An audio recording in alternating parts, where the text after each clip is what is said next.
Now, this second video, which I briefly mentioned in the other video, was that our national debt instantaneously has risen by $328 billion since the government has passed a law to reopen the government for another 2.5 months or whatever, and allow the deficit to grow for 2.5 months, and then we're going to figure out what we're going to do about it in January this time. Kick the can down the road. You know, you never heard that before. So that's what they're going to do. That's what they've done. It's already a done deal. And as soon as they pass that law the next day, because we had some back payments and we've been robbing the government retiree program behind the scenes, but we'll pay it back when the government passes a law, as old Timothy Geithner said many times. They sure did, and they've caught back up, and in doing so, it cost a third of $1 trillion instantly when they reopened the government, so to speak. That is such an enormous amount of money that I could just see 2014 coming, then 2015, 2016, and how rapidly our national debt is just going to get out of freaking control over and over and over. The question is, how high is it going to get before the elite pull the trigger and cause the big collapse? Everything has to be reset, and it always is. When stock markets crash, when everyone's lives are destroyed financially, it almost seems like these guys that are in charge must know we're playing a giant board game. The people don't realize it. And they probably feel like it's our duty as elitists, it's our duty to reset the board game every now and then, periodically, so that everyone has a fair fighting chance. Most people won't know it, they won't see it coming, which is why it works so well. Everything will be deflated in price, everything will be destroyed, and we kind of just start over. Sure, your credit's going to be destroyed, sure, your life's going to be destroyed as well, but we got to reset the game.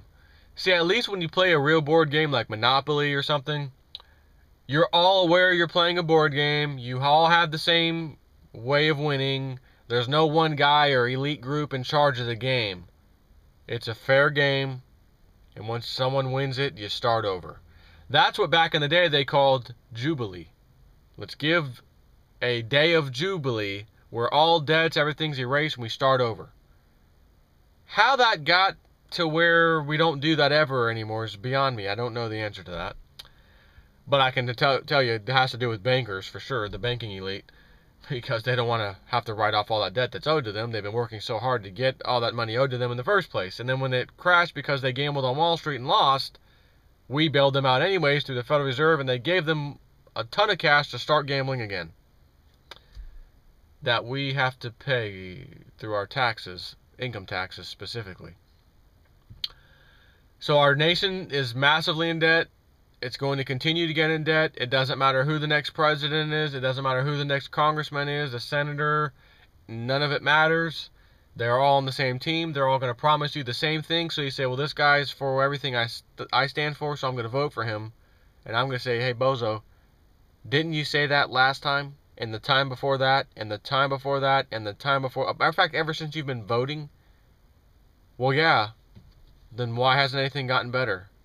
Because everyone else votes the same way. We're not a bunch of morons. We know what sounds good. We know what our country needs. And we vote based on those needs. And all these congressmen, all these politicians told us that's what we're going to get.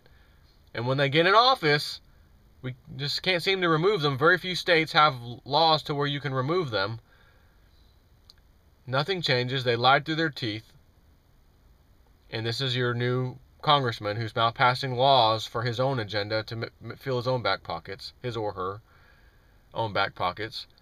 So you're going to continue voting for the new guy who promised you the same stuff as the last guy, but he seems more sincere. But then again, so did the last guy compared to the last guy before him. And the last guy before him also seemed more sincere than the last guy before him. So you're being lied to over and over and over and over. And what is that old saying about the definition of being insane? Insanity. Trying something over and over and over again, getting the same result over and over and over again, but expecting something different. Expecting something different. That's the absolute definition of insanity. So do you mean to tell me that as an entire people, nation, we are all literally, by definition, insane? Because we keep voting for these guys and girls that promise us this, and this. And we expect this, and this. But we keep getting something different every single time. So either we're insane, or we need to stop doing that insane behavior and do something else that works. And you say, well, what else works? There is no other choice. You can only vote. I'm going to have to refer you to what history shows comes by force. And that's called some type of revolution. Whether it's violent, peaceful, however it has to happen, it's going to happen. But when you do the peaceful protests, you're put in a little cage that says free speech zone over here. And it's like in the back corner of the woods, talking to the animals, while the people you want to hear you protest are over there. But if you go over there and protest, you get locked up. So you peacefully try these things, you get locked up.